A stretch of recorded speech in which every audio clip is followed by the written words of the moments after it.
Hi, my name is Lindani Njie. I'm the founder of DAM.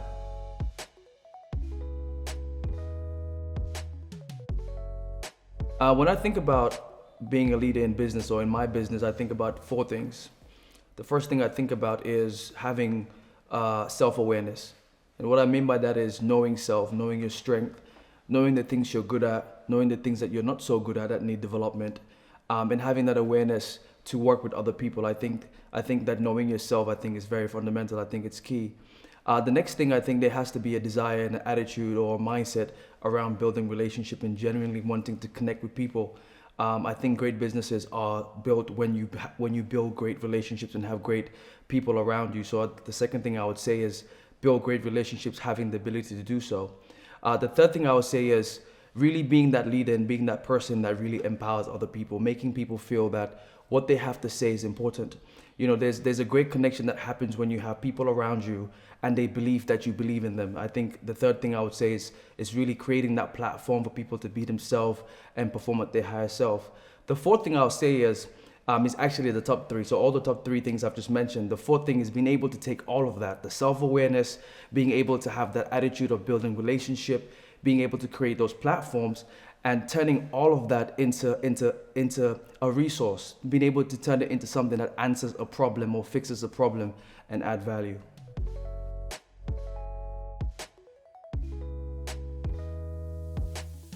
So when I think about attributes of being a successful leader, I really I keep it simple.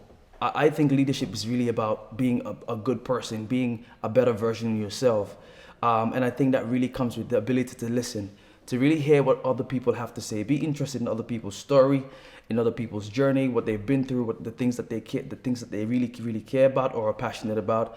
I think another part of really being a leader or being an effective leader is having the ability to really give people the right to say and express themselves and say the things that really matters and things that they really care about. The third thing I'll actually say about just a great attribute to have as a leader or someone that's in the position of leadership is just having a genuine care for people. Having that empathy, really trying to understand what people are going through, what are they experiencing. Because when you start to connect with people on that level, you really get the best out of them.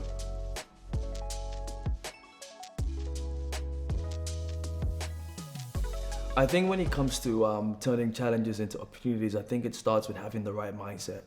You have to see challenges as an opportunity.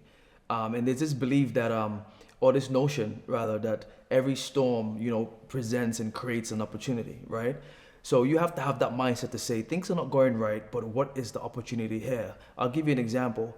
When I'm doing a leadership workshop or in schools or with young people, I've had this many times. I have the content ready, I've created the content, I've gone back and forth with some of the school heads about the content I'm going to present, and they like it. I get into the classroom with young people and they might not be connecting with that particular content.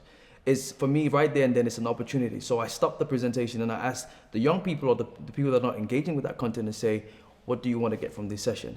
And that gives me an insight about that right there at that point in time. What do they want to get from me and what do they want to get from me as an organization? One, it gives me insight. Two, it shows them that I care about what's important to them.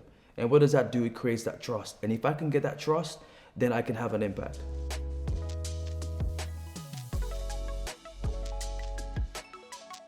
The notion of instead of asking and creating, I think it's an interesting one. First of all, I just want to say asking is important. So I'm not saying don't ask. Ask. Knock the doors as much as you can, right? On LinkedIn, people send people messages. Even though they're blank, you keep sending people messages. So I'm going to say ask. That's definitely there.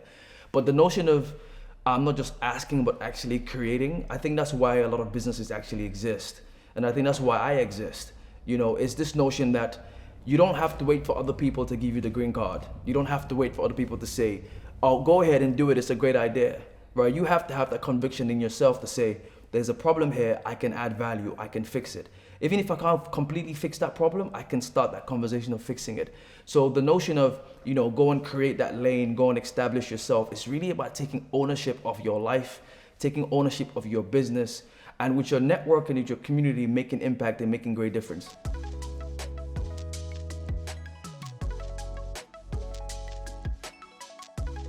So my number one advice for anybody starting a business is really getting a mentor, And when I say a mentor, now those times of change where you really had to get a human being physically on the phone and talk to, you can get a mentor on YouTube just by watching what other people are doing, what are other people saying. You know, organizations like Foundervine, you know, going to their events and meeting people on there or even online and hearing what they have to say. I see that as mentorship. So it doesn't have to be someone that you know personally or the traditional notion of mentorship. It's just somewhere and someone you can get information that you can use to sort of progress and develop your business. So my key advice is really getting a mentor.